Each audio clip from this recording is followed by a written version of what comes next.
I Don't Want to Fight Anymore by Harue Kobayashi. Deep in the mountains, there was a village of animals that lived happily together. In this village was a raccoon, Ponta, and a fox, Konkichi. And they did not get along well and were always fighting. Their teacher, Mr. Lion, was always scratching his head, wondering, perplexed as to what to do. Mr. Lion brought both of them together and spoke to them. You see those mountains over there? If you go over 3 of them, you'll find a city full of humans. Why don't you both go there and have a look around? Afterwards, the raccoon and the fox set unwillingly out on their travels. They fought the entire way there, and finally saw a glimpse of the city. And what a sight! Look at all those cars! It made their heads spin. Unlike the village, the air was difficult to breathe, and everything smelled funny. Hey, watch out! Ponta yelled. Ponta grabbed Konkichi's hand and pulled him away from the speeding car.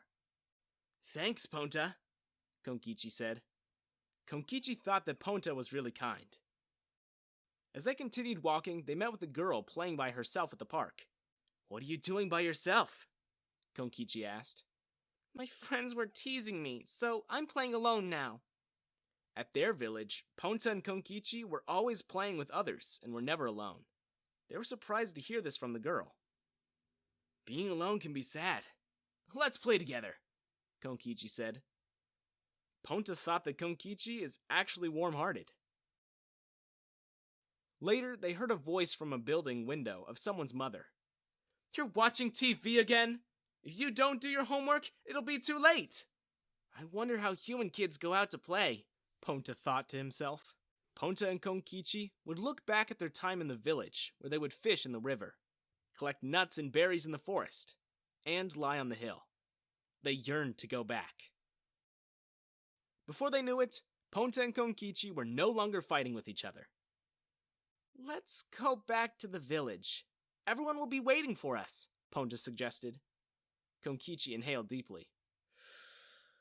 Okay, let's do that. As they neared the village, everyone saw that Ponta and Konkichi were holding hands. They couldn't believe what they saw. So, how did it all go? Asked Mr. Lion. There's a lot of cars there and the air is not very clean. We didn't see many children playing outside. And we even met a girl who has friends that tease her. There's tons of sun here in the village. So many nuts and berries, and plenty of friends. I feel like we are so fortunate to live here in nature and play whenever we can. Ponta and Konkichi looked at each other and smiled. I wonder why we were fighting all this time. I don't want to fight anymore.